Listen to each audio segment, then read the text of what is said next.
you cannot sit hour upon hour and expect to be pain-free. I shock people sometimes by saying you behave and you deserve your pain. And that really it's a psychological technique to really shock them. How dare you say I deserve my pain? No one deserves this. And I say, well, actually, through your behavior, you're not feeding the signaling process that your body requires to be pain-free.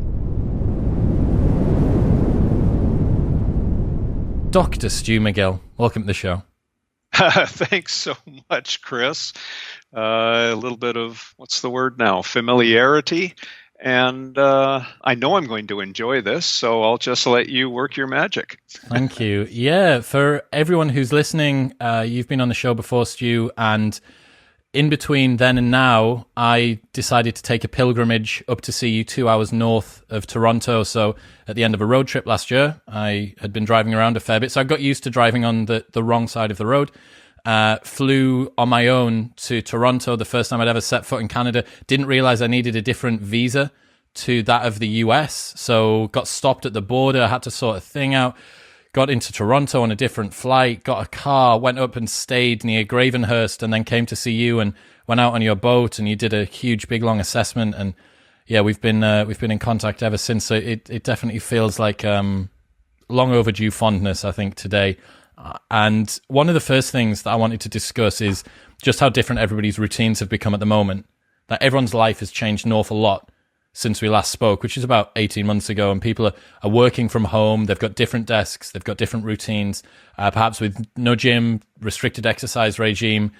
What do you see as the biggest risks to spinal health for everyone in this new world?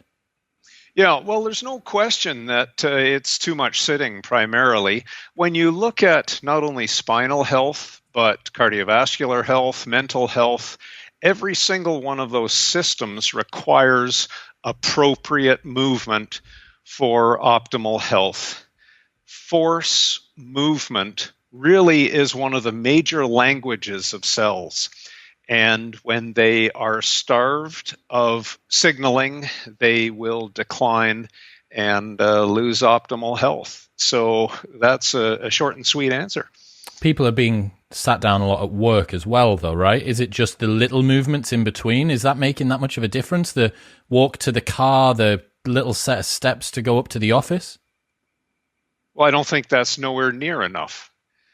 That's a very soft pedestrian life if we're down to the short strokes of the basic physical challenge of their life is walking to their car.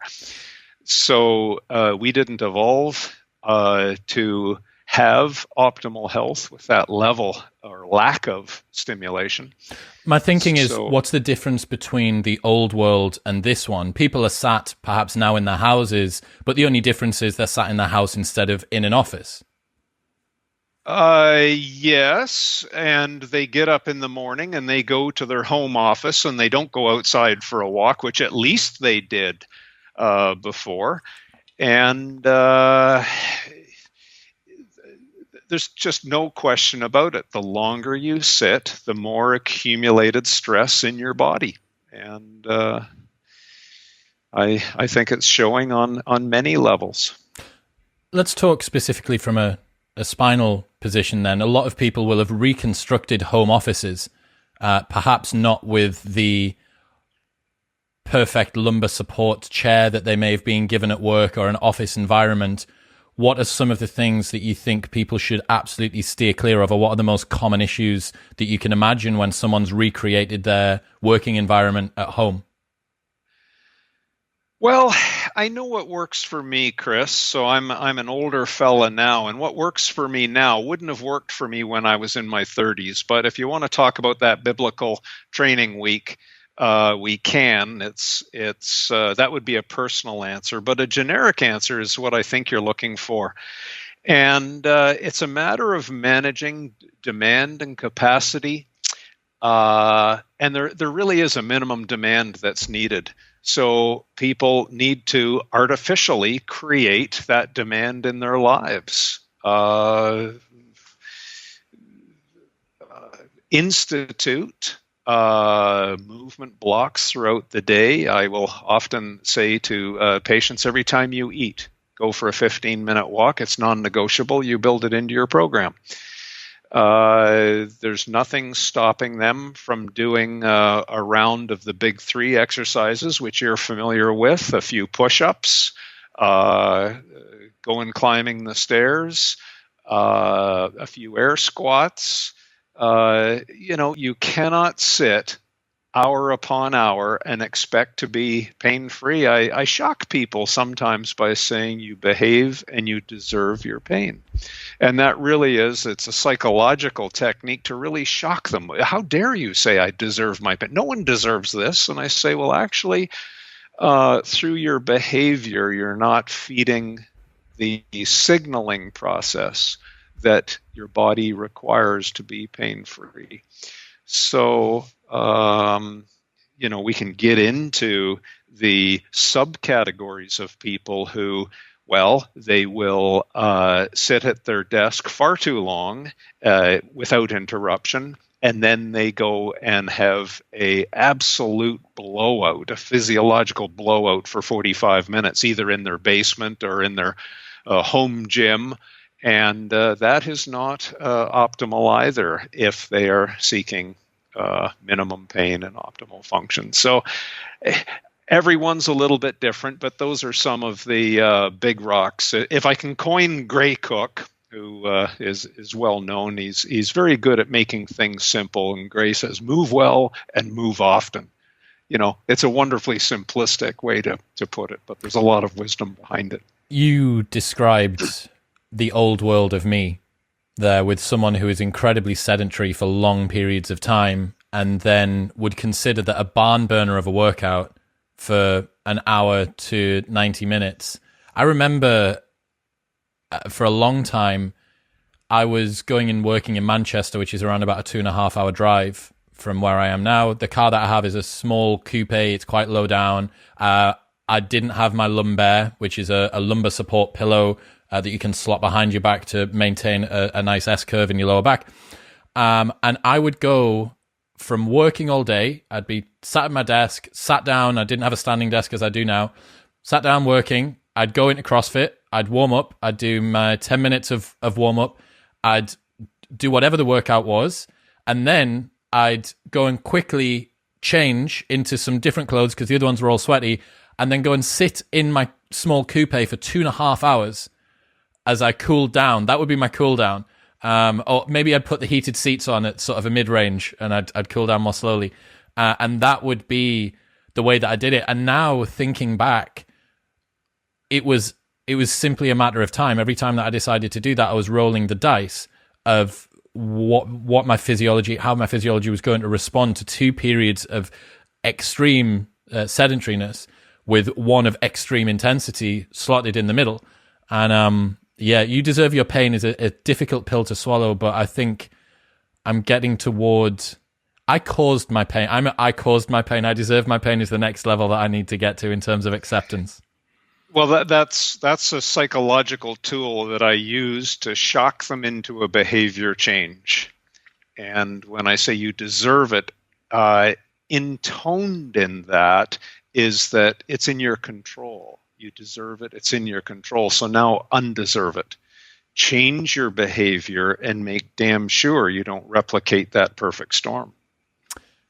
But it's a way to empower them. But if I just say it, look at you. I would put you in as a typical CrossFitter.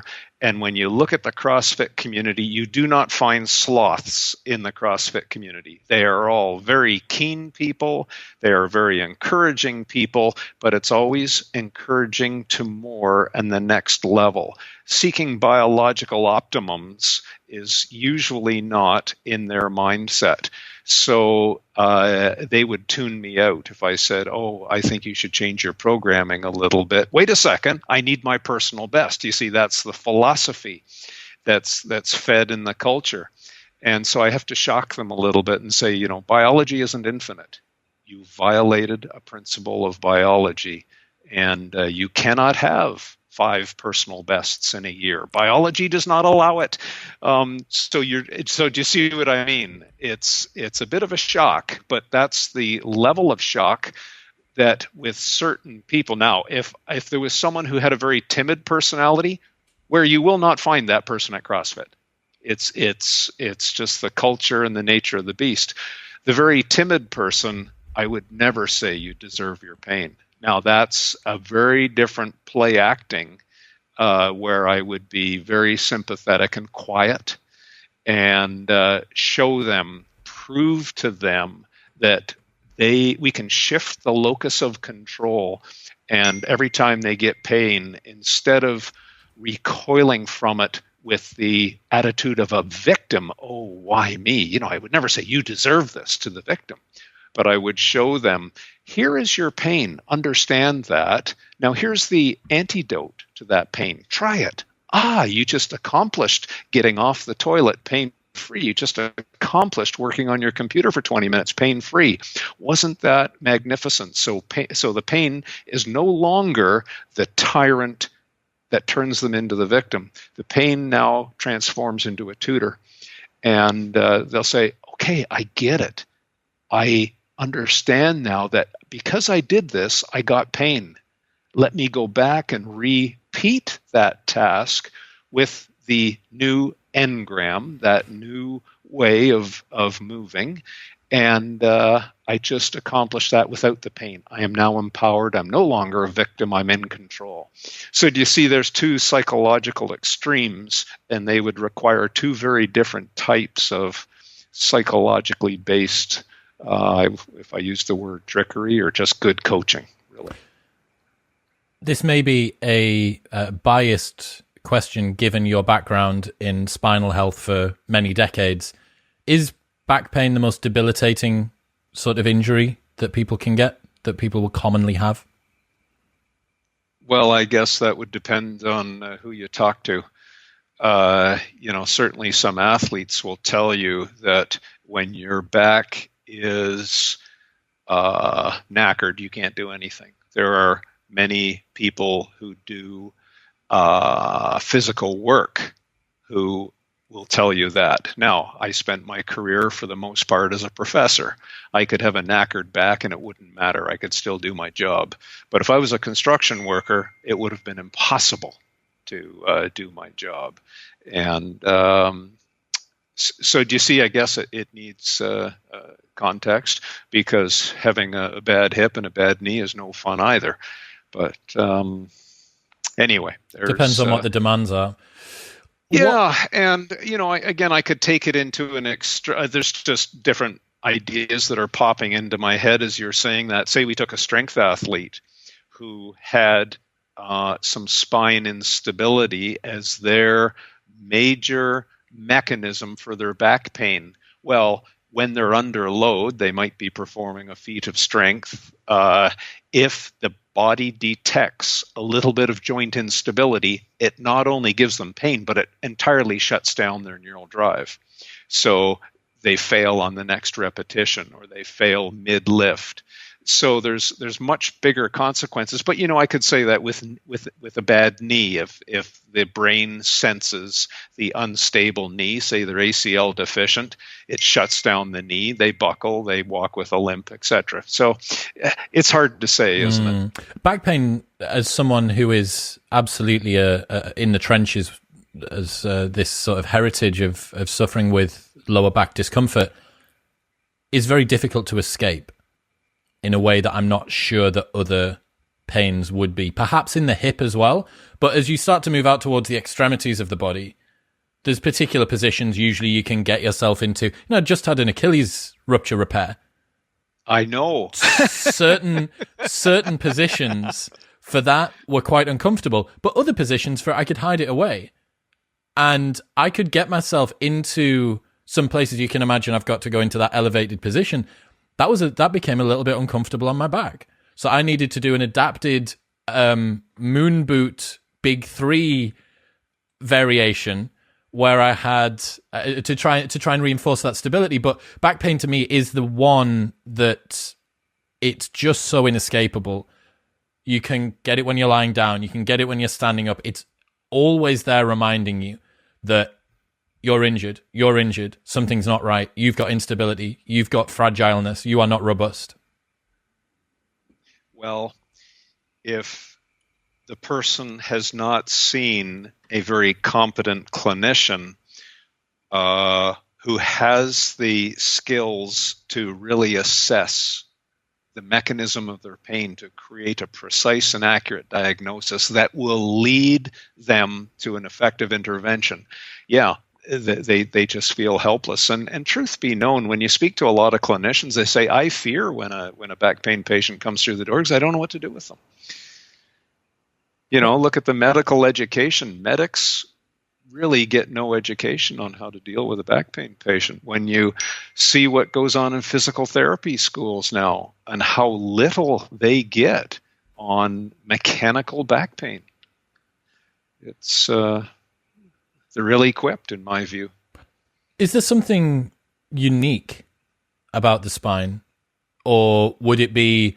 Would a clinician say the same about knee pain or ankle pain? Is there a particular hole in their understanding or a complexity that they need to get to? I've given that so much thought, and I still can't converge on an answer. I remember when I was training students, and they would say to me, oh, well, why did you choose the spine? That's so hard. And I said, geez, spine's easy for me. Why did you choose the shoulder? And anyway, I just don't know, but it just seems there's so few masters of the craft these days, and masters of the craft in anything. A colleague of mine showed me a video the other day of the Coopers at Guinness Brewery in Dublin. So these are the fellows who make the barrels.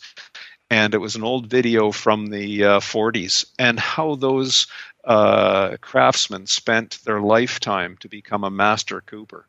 Well, technology these days just doesn't allow very many to become a master of anything. But that was one thing I was very struck by when I spent, I think in total around about 36 hours with you last year.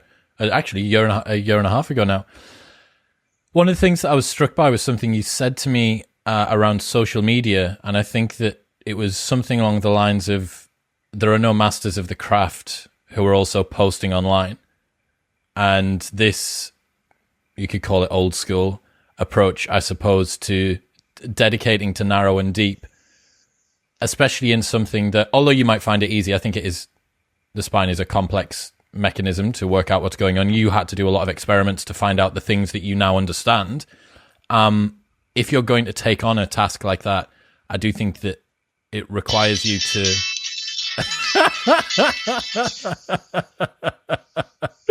I think if you're going to take on a task like that, it requires you to go narrow and deep. And I also am concerned about what the long-term outcomes of degradation of focus and increases in stimulation are. I worry that we're not going to have any savants over the next 25 years, because everybody's just one button press away from giving themselves a little dopamine kick. Well, certainly in the medical field, I would agree with you 100%. I think the orthopedic assessments of 30 years ago were far more competent than what is current practice today. Sad to say, isn't it? Especially when we have potential increases in sedentariness and the demand of patients is higher and the ability of clinicians is lower. I can tell you a story, Chris, and stop me if I've told you this, but there was a police officer from your area of the world, Newcastle.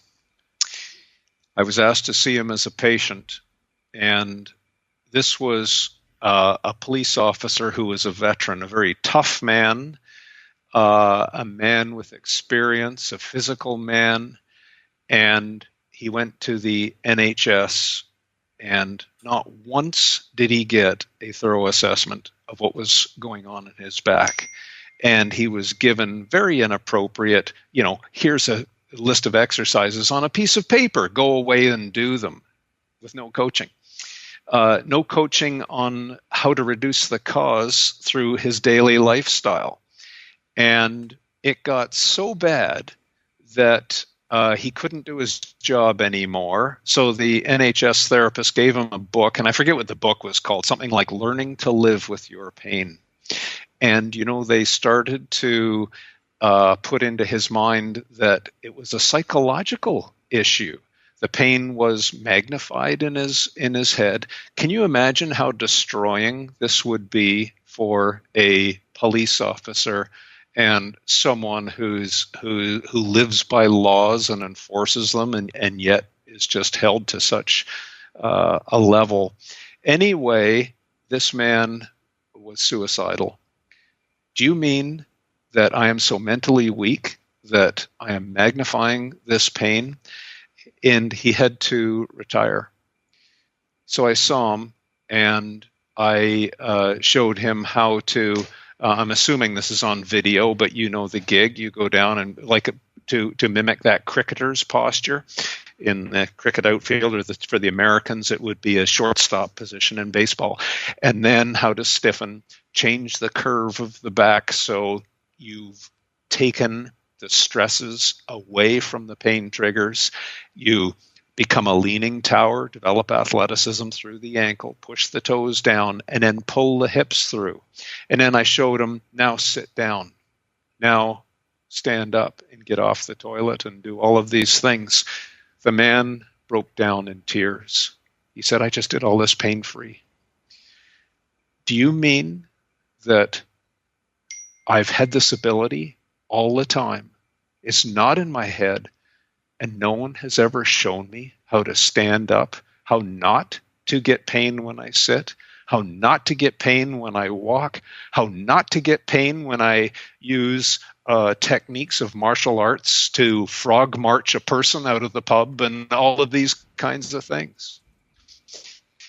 And he emotionally broke down, but that was the instant that he started to now build it all back up again. And I can tell that story in many different forms from many different experiences, but there's something that may or may not resonate. Now, look, I know the NHS is absolutely fabulous for cancer and all of these other things. However, for musculoskeletal injury, there's a massive, massive hole. And why is that?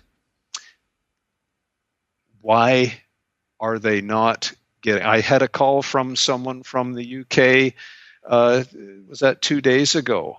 Oh, I showed your book, The Back Mechanic, to my physical therapist, and they flew into a rage. Don't you believe it? Don't you do that? And then, it was all, well, we're going to do cognitive behavioral therapy to this person, which, again, was frustrating to them. They had no clue what was causing their pain, and it proceeded without an assessment. So I don't know why it is that way. It's a shame. I mean, I flew all the way to Canada to come and get an assessment with yourself, so it speaks for me too. Did it help you?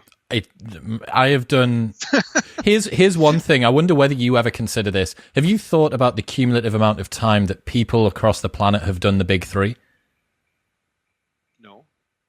You should do, because I've done hundreds. I've spent hundreds of hours in 3 positions because of something that you said.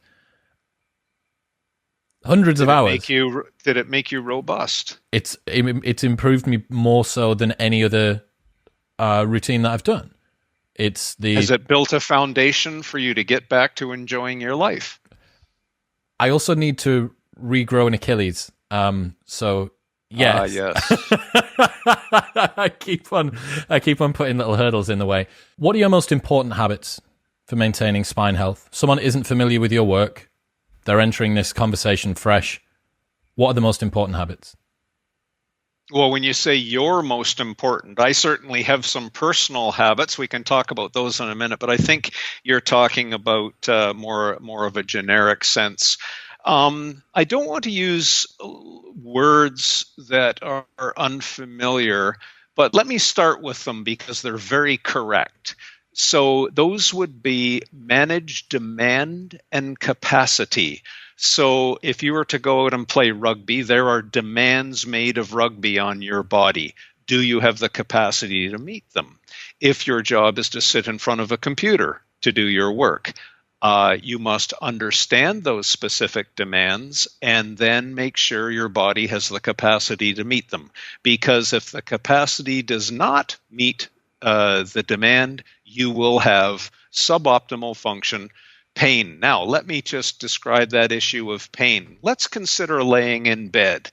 If you lay in bed for a while and don't change posture, slowly you will develop a discomfort. And if you ignore that discomfort and continue to lay in bed, you will then go to pain. And if you continue to ignore that pain, you will then go to injury. You will develop bed sores, where the pressure stress concentrations in the skin will cause a breakdown. So it should be easy to understand how different positions, different postures, habitual movement patterns progress from discomfort to pain to actual tissue breakdown. You know, there are those who say, oh, we couldn't see the tissue breakdown in the MRIs. Well, I'm the guy who developed the laboratory, made those radiological measures, and then did microdissection afterwards. And there was all kinds of damage that was invisible on the scan. So, of course, the scans don't recognize the damage. But anyway, manage demand and capacity. The second thing is goal setting. So we talked about the culture of CrossFit. And again, to point out, you know, I love the CrossFit community. What a fabulous community based on movement and keen people interested in their health. The downside of it is there is inherent in the structure goal setting for personal bests. Well, that's a bit of a problem. When you talk to someone like Ed Coan, so Ed Coan set the world powerlifting records, and when he won, he was about a third greater than anybody else. So it would be like Usain Bolt running a 6-second 100-meter and everybody else running 10. That's how dominant he was. And he set the goal of only 2 personal bests per year. So once you set a personal best, your body has to adapt into that state. And that takes quite a while. So I think people, have a myth that setting too many personal bests too frequently, biology won't allow that. And secondly, the number of personal bests that you keep setting, when they start to get up there, you shorten your athletic career. So you don't see too many Olympians, true Olympians, who are really rocking it as master athletes. They're worn out. Go to the orthopedic surgeon's waiting room and see who's in there. And it's usually the ones who had too little stimulation or ones who had too much. Too much and too little. You either rust out or you wear out.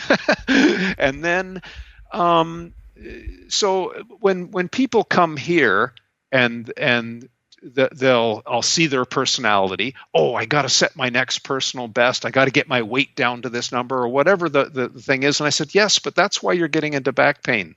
You're just too aggressive in what you are doing. I don't have to encourage you. I need to hold you back. And then I say, how about this for a goal? And I believe this might be somewhat familiar to you, Chris. I would say to them, how about if I said to you, would you like to be the most rocking 80-year-old granddad on this planet? How's that for a goal? Do you want to get there? If that's what your goal is, you're going at it the wrong way. If you are more modest in the level of athleticism, now you will be a far more able and fit 80-year-old. How does that grab you? You'd be amazed at how that stops people in their tracks. And I'll get a message from them a year later, and they will say, you know, I'm pain-free, I'm happy, I'm fit. However, I'm not deadlifting 600 pounds. And I look good. I feel fabulous. And my daughter had her grandchild. So, you know, so when you say what are the most important habits, there's just a few thoughts, and of course, if they have pain, I just to put a plug in, I say you've got to follow the principles in back mechanic. But if you don't have pain, life opens up. Be more modest in your goals. Or if your goals are under the mark, you better up your goals. Do you know what I mean? It's a difficult conversation to have until we have an individual in front of us to give us context. But when we have that context, we will set reasonable goals, manage capacity, demand, and optimize health. That seems very scalable, which is one of the things that I look for when trying to find fundamental principles that underlie stuff. Managing capacity versus demand and setting realistic goals. I think I almost wish that I'd been able to have a camera on my shoulder during some of the exchanges that I had when I came to see you. And the main reason is, it was an inflection point for me. So I came to see you when I was 30, and it was such an inflection point because it was me realizing that I wasn't made of rubber and magic, and that mismatching capacity and demand was going to result. I don't just bounce back from injury immediately now, like you do when you're in your teenage years or your early 20s. And on top of that, the more existential question it made me ask myself was, why am I training? What am I doing with my physical output here? Because I'm training in a gym surrounded by people whose goals are to compete, to make it to regionals in CrossFit, to make it to nationals in powerlifting, to go and step on stage in bodybuilding competitions. Like, is that my goal? And it's hard to say no, right? Because especially if you like the idea of the glory and the valor and the accomplishment, and, well, why can't I have that? And this has been part of a longer journey of Essentialism by Greg McKeown. Do less, but better. You want to focus on the vital few, not the trivial many. And accepting that if you want to become close to the best at what you do, or you want to actualize your potential within a narrow domain, you have to let go of other things.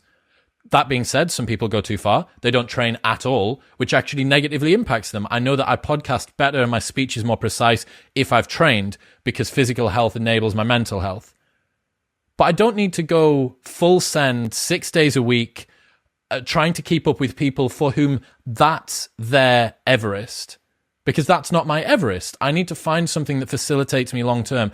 And this is a word which I'm seeing coming up more in a smarter context: longevity, training for longevity, not life extension, not taking drugs so that you can live to 150, but thinking about your health and your wellness on decade-long timescales, on lifeline-long timescales.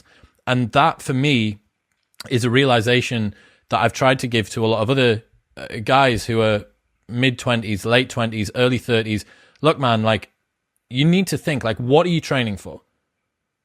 Why are you going into the gym and doing these things? Why are you going to the club not at the moment, why are you going to a nightclub every weekend at the moment? Like, is that part of does that contribute to the end goal that you want?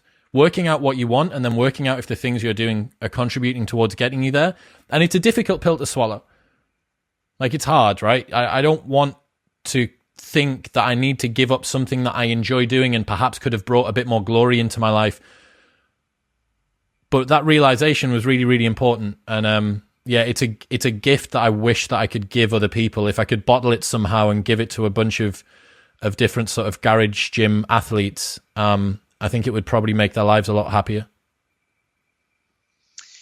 Well, I don't know if you want me to react to that or not, but, on one hand, I think of people, and I would certainly put myself in this category, if I didn't train hard, balls to the wall, all out in my later teenage years and in my early 20s, I probably would have gone to jail. So, you've got to have an outlet for the testosterone and finding your way in this world. And if you're a fighter by nature, you've got to have that socially acceptable outlet and train heavy. I'm a little older now. I've got a new wisdom, and there you go. But you're right. For longevity, I mean, the injuries that you've accumulated, the injury list that I've accumulated that I now have to manage. However, I've got a little bit of wisdom to manage them. But, I think you were talking about how do we scale all of this up. We can talk about that if you're... I wanted the first thing that I've been thinking about. You're headed. First thing I've been thinking about is why do we even have spine instability? Like, if our ancestors had bulging discs and sciatica all the time, they wouldn't have lived very long. And why have we got that now? Well, I've thought long and hard about this question, Chris, and I anticipated it, so I brought along a little model. Injury to a joint creates laxity. And in fact, that's the definition of injury in many circles. Certainly in medical and scientific biomechanical circles. So if you tear a knee ligament, you will get laxity in the joint. You've lost stiffness, and stiffness is the variable that the body uses to control and guide movement. So if you have uncontrolled joint movement, it will create pain. Let me show you what I mean with this spine example. So these are made by Dynamic Disc Designs, a fabulous company that builds about the most highly biofidelic models of body parts for coaching. So this top disc is normal. This bottom disc is normal. This one has been injured. It's lost stiffness. Observe. I'm going to apply a little torque to the spine. Do you see where it moves? It moves massively at the joint that's lost stiffness. So now you see that will trigger off and irritate all sorts of tissues at that very specific level and not others. Look at the loads now that get transferred to the facet joints in behind. So instability causes pain, but it then sets off a cascade, unlike getting a broken leg, let's say. So you break a femur, within 3 months it heals, you're back to normal, the bone has actually formed a callus over the fracture, and it's stronger than what we started with. But look what we've done here. We've now created a lax joint and a legacy that in 2 or 3 years from now, you now have facet joints that are irritated, they're growing bone, they're becoming arthritic. So what started out initially as you shear the spine and trigger pain, now when you bend back, you create pain with arthritic facet joints. And then over time, this will gristle. And that process takes probably about 10 years. So there is why we have joint instability.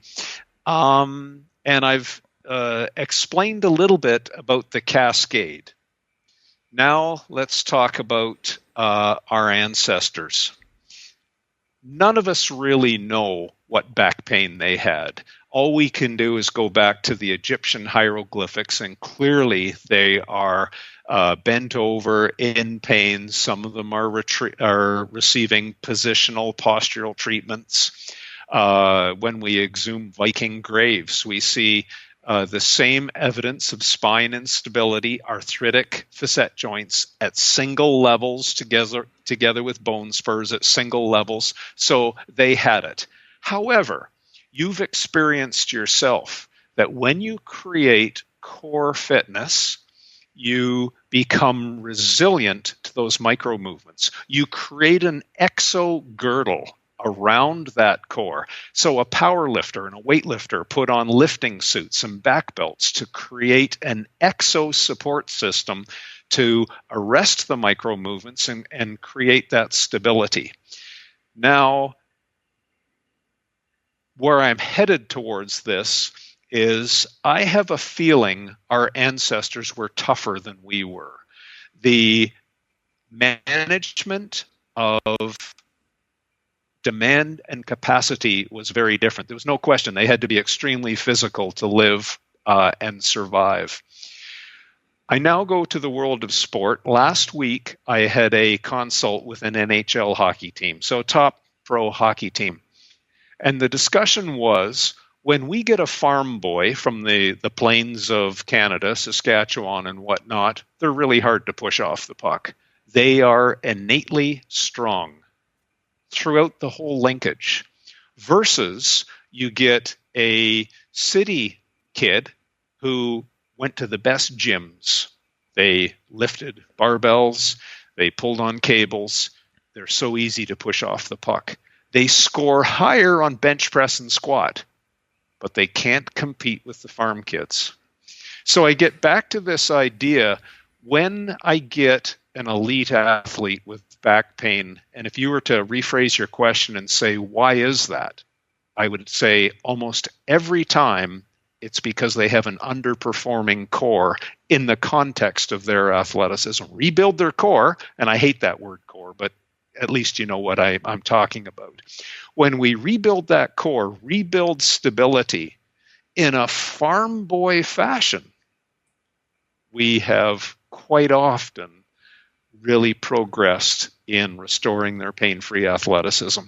So it's kind of a teleological circular argument, but I hope that at least that's where I'm currently at now. Did our ancestors have these same injuries? No question they did. We have evidence for that. Did it affect them? Maybe if they were a tailor that sat at a sewing desk all day, or they were a writer or an accountant, maybe they did as well. But maybe they also had 15-minute walks throughout the day. They weren't... to go and pick up some new leather, to go and fix the hammer from the blacksmith, etc. But yes. So those are some thoughts. And, there's even evidence from Wales, believe it or not, of the old Welsh coal mines. Those lads who went down the coal mines when they were 16 had less discogenic back pain than the ones who went down when they were older. So was there an adaptive response, shall we say, that gave them a greater capacity? I'm assuming the demands were the same. They were minors. Anyway, these are all discussions. They're very interesting, but that's where I'm currently at right now. Can I just finish off with one final thought? Think of every great religion, Chris. Every great religion has one day a week where you don't do anything. Now, when I grew up, we had one day a week where my dad would insist there's no business. You take it easy that day. You just do. And, my current training schedule now is I take one day and I don't do anything. And that is the day that ensures biological adaptation. And I know he grew up that way, and all of his colleagues did. That's, he was an Irish guy. It's the way the whole country did it. And in every religion, there is that practice of one day a week for the Lord, or if you're a biologist, you would say to allow biological adaptation to occur. And think of the typical CrossFitter who will go on Facebook and say, I had my day off. I only banged out 10 Olympic lifts and went for a 5K run. It doesn't make sense, and it violates biology. So anyway, there's a little bit of a inefficient diatribe. The thing that I'm struck by, especially recently, the last few years, has been this move toward a much more simplistic view that tries to get people to comply with the training regime. I think it may be trying to fix the problems of surplus of calories, surplus of convenience, surplus of sedentariness, surplus of information and stimulation. And what we've realized is that aiming for something which is more easy to comply to and just sticks to getting the basics right. It sounded, when you said that I need to go for 3 to 4 50-minute walks a day, I was thinking, I've got like really bad back pain. Why am I going for, what's a walk going to do? Why am I bothered about getting up and standing? Why do I have to do a 20-second stretch where I put my hands over my head like this? Is it really making that much of a difference if I stand like I'm standing in the slips when I go to brush my teeth at the bathroom, and all of these different things? But what you realize is that those sorts of applications are the bar's set so low that it's almost ridiculous that you can't do it. And talking about the most advanced methods in the world, not only are they further away from how we evolved to operate and to move, but on top of that, they're actually really, really hard to do. Like, they're not, you can go for a walk anywhere in the world at any time. Whether you've been at work, I've got back in from a nightlife shift at 3 a.m, and go for a walk. I can go for a little stretch after I stand up. And I'm really enjoying watching the fluff and the complexity that I think I saw go into the fitness world probably like 2006 to 2016. I'm enjoying seeing some of that noise dissipate and it be a little bit more signal. Does that make sense? 100%. That was a nice overview. That's why they call this the modern wisdom. That's correct. That is correct. Okay, so where do you see most people going wrong when they try to deal with back pain? There may be some people listening, and there will almost definitely be people listening who have it.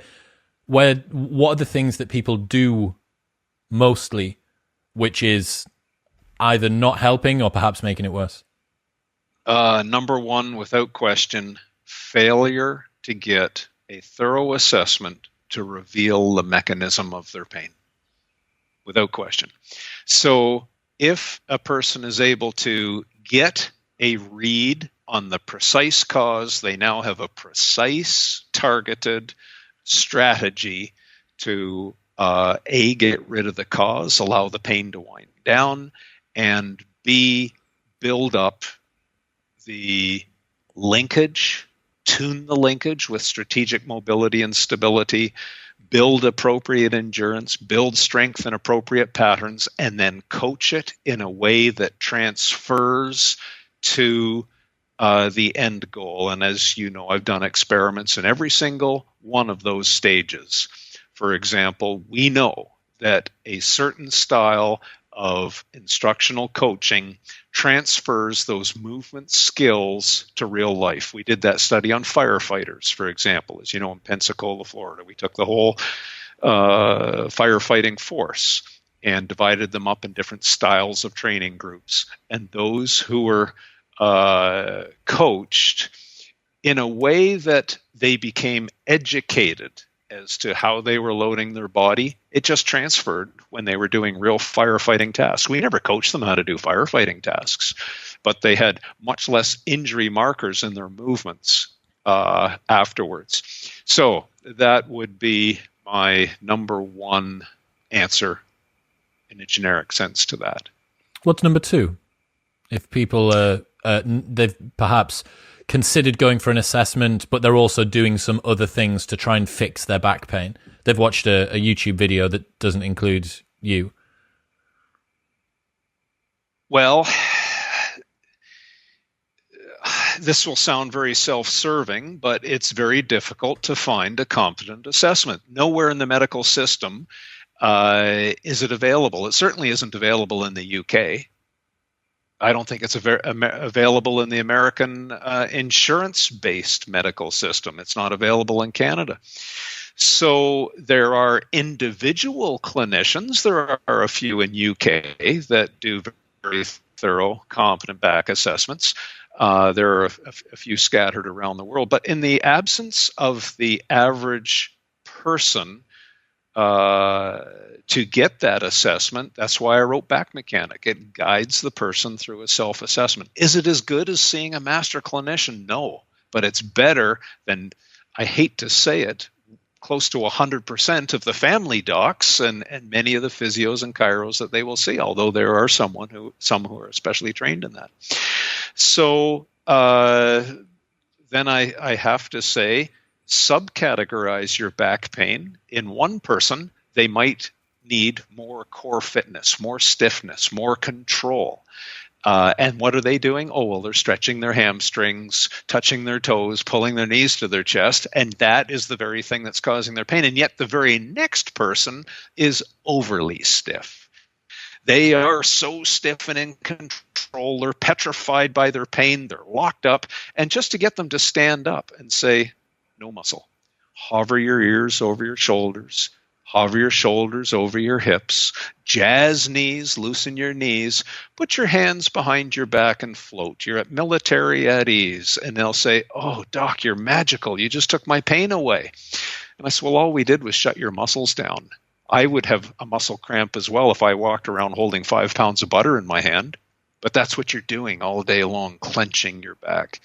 So do you see there's 2 subcategories of back pain and 2 polar extreme opposite interventions that are needed. So you've got to have the assessment, and then you keep peeling the onion. Now, some of the people I get are really challenging. They take me to the end of my clinical smarts in the consult, and they might have 3 or 4 things all interacting together. And then there's the whole psychosocial milieu. You might have someone who I say, I need you to go for a walk every time you eat for 15 minutes. And they look at you with a blank stare, and they'll say, well, I can't do that. I'm afraid to go out where I live at night and go for a walk. So what do you think the compliance is going to be with that kind of person? We have an impediment there that if we don't deal with that, we've just guaranteed failure. So there is a social force now impeding their pain. Or they were treated like a psychological warrior when they're really a psychological mouse. Very timid person. Or vice versa. So there's no end to this, and we get back to that master of the craft, and there are clinicians who come to me and they say, I want to become a master of the craft. Can we come and work with you and whatnot? And after 5 minutes of talking with them, I know that they will never, ever be a master of the craft. We're beating a dead horse. So not everyone can be a master healer. They just don't read people. How can people find McGill certified clinicians? What's the website? Backfitpro.com. And there's just a find your country, find someone near you function on there, is there? Yeah, there's 2 portals of entry. Are you a patient, back pain patient, or are you a clinician? If you're a back pain patient, the next question is, if you want to find a master clinician, click here. And direct some people there. Hopefully they'll be able to get some help. One thing that, obviously, with my Achilles injury that I've been considering a lot is the role that mental state plays in the physical recovery process. Have you got some insight around that? Well, I think I have a lot. We've already talked about how once you can shift the locus of control to a person, they're empowered. And a lot of the psychological dissonance then disappears. The key in all of that is to get the person to realize their pain. So I did provocative testing on you when you were here. I purposefully provoked your pain. We loaded you in compression. We sheared you. We bent you. We went through extension, torsion, twisting. We did ballistic loading. We did traction.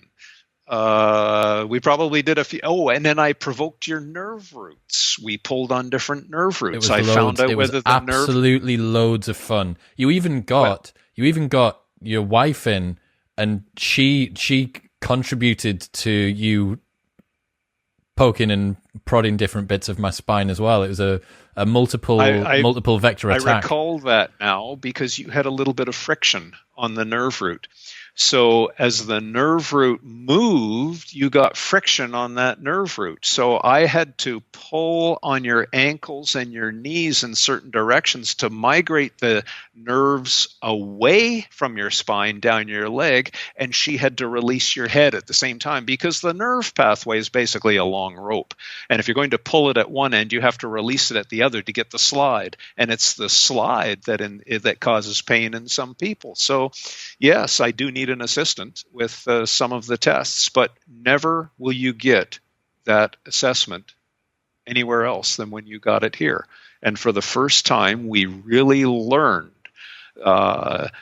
it's this particular disc bulge that shrinks and grows. So we then did an intervention to shrink the disc bulge, and immediately we got a better slide on the nerve root. So we knew there was potential. Anyway, Um, once we've empowered the person by showing them exactly what their pain is, then we give them the mechanical antidote.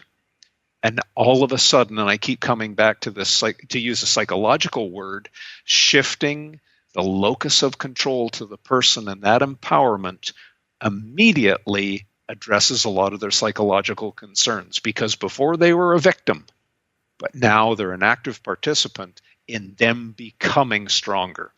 And then, now we have to talk about the interplay. They can now sleep better.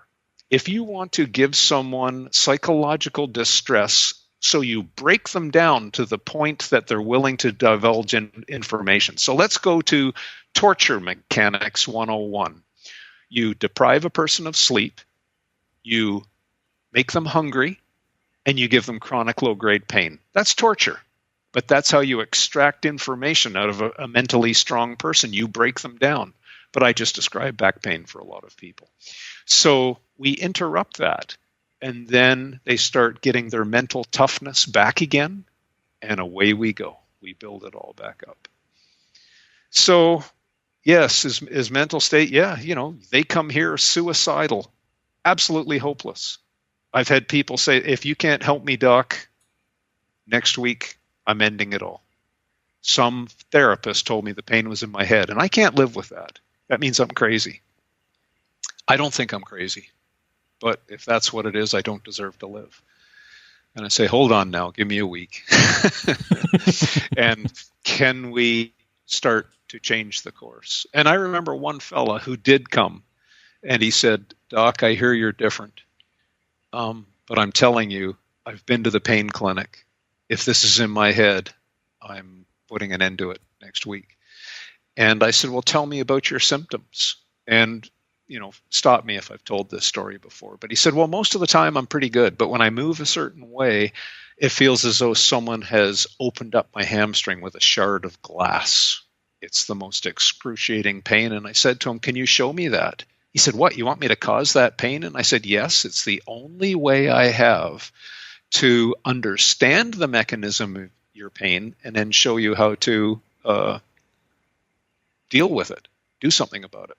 So he did this very funny maneuver. It was a circular maneuver, and then he got, and we gave him some drills to decompress his back, and he was okay again after 2 or 3 days. And I said, come back, but again, don't think about lead poisoning here. Just keep working with me.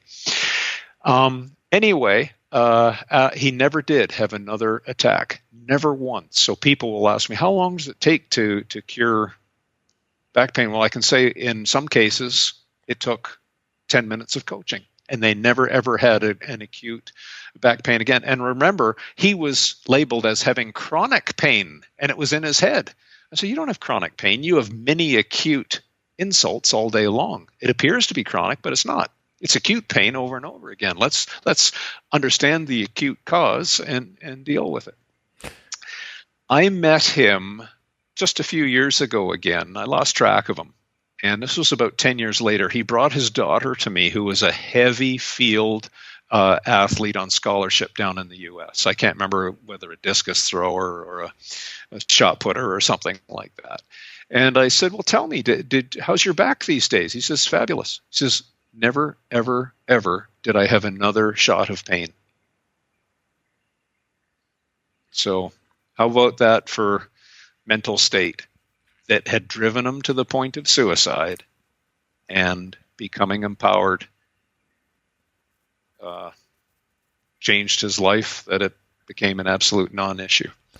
So that's the first step. Now, I failed a few times too, by the way. I don't want to... Yeah, this is the highlight reel. Yes, yeah, of course.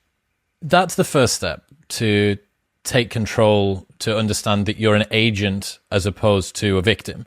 And this comes up in a ton of different situations. I've spoken to a bunch of endurance athletes, ultra endurance runners who've done 50-hour-long races without sleep, going vertically up mountainsides in pitch black and scrambling down hilltops and all sorts of stuff.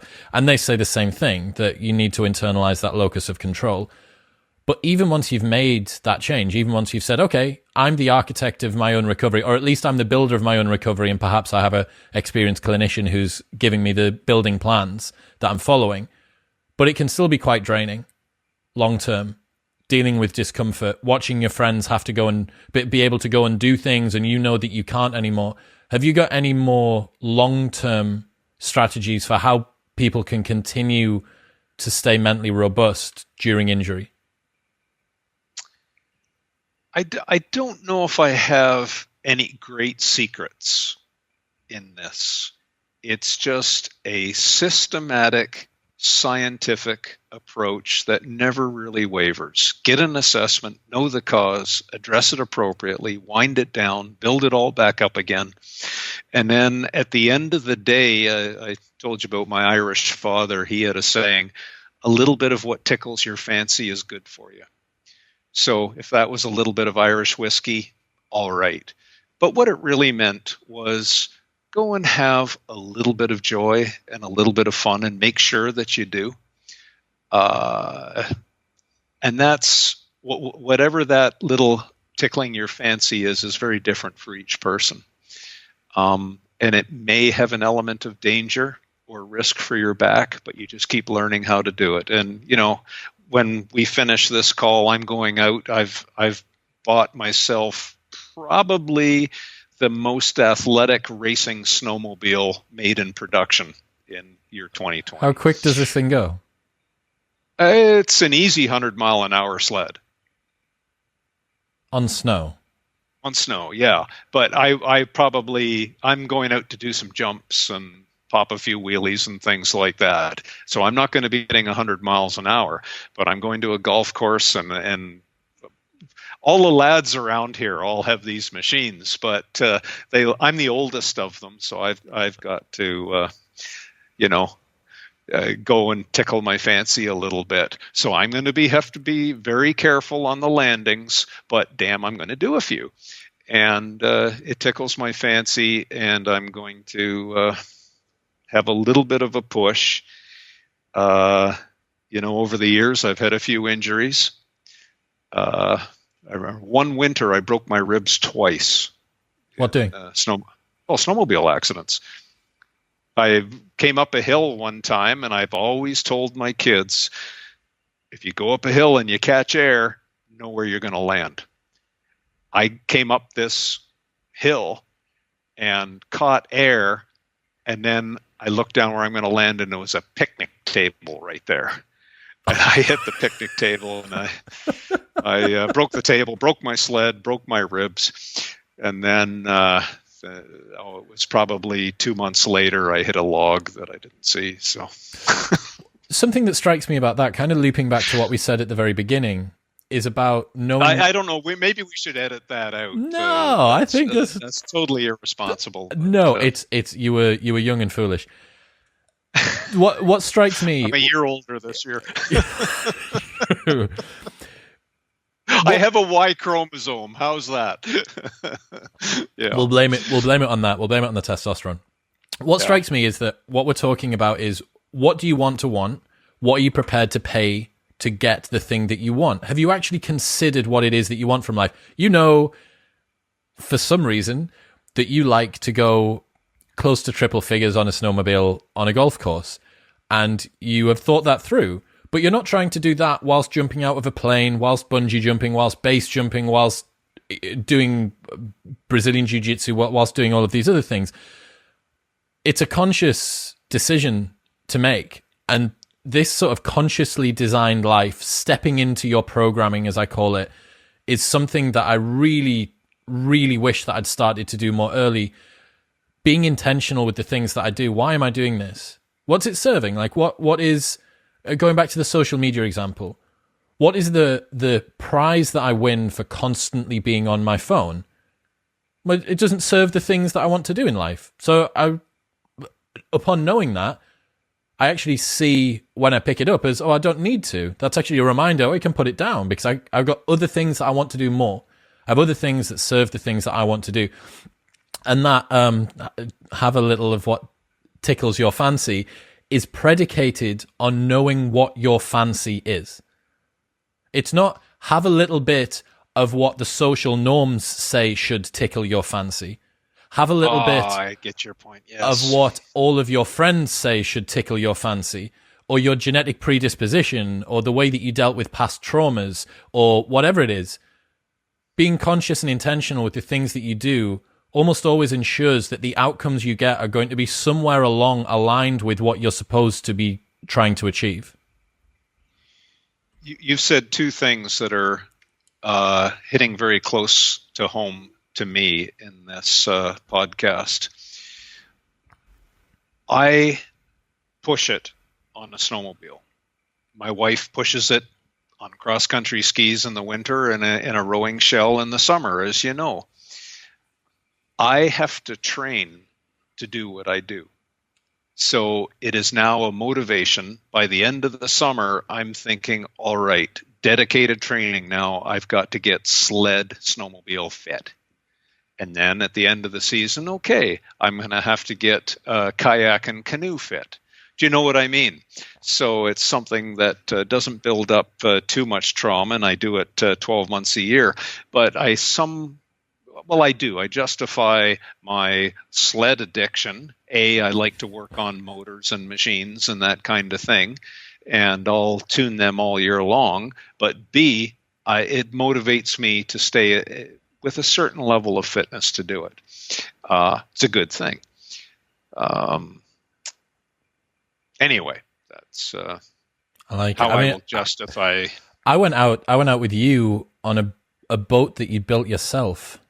That beautiful. Oh, the little mahogany one. Yeah, that beautiful thing. Yeah, yes. Yeah, I built that primarily with my daughter in mind, and the name of the boat was Sweet Loretta, if you recall that. I do, with the little plaque that your friend that lives nearby had made, and I think you had a spare one as well. Yes. Yeah, man. I mean, first off, thank you for today. I really enjoy it. The main takeaways, I think, are the importance, especially with back pain, of finding someone who is trained and understands what's going on. I don't think we necessarily got to talk about that the first time that we spoke. Not the lack of training, the lack of sufficient training, perhaps, that is given to people who are the front line for a lot of general citizens to go to when they are suffering with back pain. The matching between demand and capacity, I think, is a really good analogy, and I like things that scale. I like things that you can utilize across time. A good example of this is some of the goals I have for the show this year includes upregulating how much I'm going to publish, but I know that I can't get to the end result of how much I want to publish tomorrow. I know that this is going to be something I'm going to build tolerance to over time. I can't just start making 3 YouTube videos a week because it's going to be too hard and I'll fail. So I'm going to start with one a fortnight, and then after a couple of months, maybe I'll do one a week, and then after a couple of months, so on and so forth. So those things in terms of scaling I really like. But more than that, I just wanted to thank you as well. Like, your assistance to me has been very, very appreciated. It's been a massive change in terms of how I see my fitness, how I see my physiology. The specifics around spinal health are important, but the principles around looking at longevity, looking at demand and capacity, realizing that you do have control over the way that your body moves, those have been big changes. So yeah, I wanted to say thank you. Well, I'm going to repeat the thank yous back in your direction. What you do is so important. You're very good at speaking to the public and taking what we all do, at which sometimes is fairly complex, and you can pull out the salient points. But you also do it with such a wisdom, and I would say it's a wisdom beyond your years as well. So you're a bit of an old soul, Chris, and thank you. I listen to your podcasts, by the way. That's about as high of an accolade as I think I can get from a man who tends to swerve away from technology. I think that's about as good as it can be. So, backfitpro.com if you want to find... for people who are looking for our self-help guides, back mechanic training to regain your fitness is Ultimate Back Fitness and Performance. and looking for some of our trained clinicians who can do assessments and create a program for you, that's backfitpro.com. And I wish I was a great social media, what's the word I'm looking for? Influencer. That's why you've got a daughter. That's why you've got Sarah, your daughter. I can't stand social media. To me, it's just a colossal. As we said last time, I think you can be on social media or you can do your work and become a master of the craft. You cannot do both. So, to me, it's just a distraction. I'm sorry. Well, you can pass that on to Sarah until she's got some subordinate that she can pass it on to as well. Look, yes, Stu, everything that we've spoken about will be linked in the show notes below. Back Mechanic is a book. If you need to pick up one thing that you can do that can help you to identify your own back pain, it was the best gift that you gave me. In fact, I would say another life hack that immediately almost anybody who has back pain can probably look at implementing would be to get a lumbar pillow. I have so many now. There's one in my car. There's one that goes in the bag that I travel with. There's one on the seat there. And then there's some just strewn around my house. If you go on to get Lumbar, which is the Lumbar is the one that we recommend for cars and your office chair. We have the Embrace Air for larger couches for watching the telly. We have one for sleeping with. If people sleep on their back, or you're a curvy woman, for example, and you sleep on your side, it fills in the middle of your waist and stops some of the deviations that trigger pain. We even have them for post-surgical patients who have a scar up their midline and a middle tenderness, and the whole middle is scalloped out and just puts pressure on either side. So there's several variants, and they were all developed because of need and requests by specific individuals. Where can people go to get that? Backfitpro.com, once again. Okay, fantastic. Stu. And they ship worldwide. Thank you, man. It's such a shame. I was looking forward to coming to see you again last year, but a global pandemic stopped us, but it will be soon. I will get to see you again. Well, come in the winter next time. You'll have a different experience. Oh, what, on your turbocharged snowmobile? It's not turbocharged. No, it will be if you get finished with it. If someone doesn't stop you from tinkering with it, you're going to put a supercharger on it. No, I don't need a supercharger. If you give me a cold, like it's minus 20 out there now. You give it's. I'm pushing 140 horsepower right now, and if you it's a two-stroke engine. Minus 20, when you crack the throttle, you cannot get any more traction than one I'm going to get now. So a turbocharge, if you want to go 140 miles an hour, you will need a turbo. I don't. Just take it steady, okay? Please, for the love of God. Look, mate, thank you so much for your time. Fantastic. Thanks again, Chris, for all you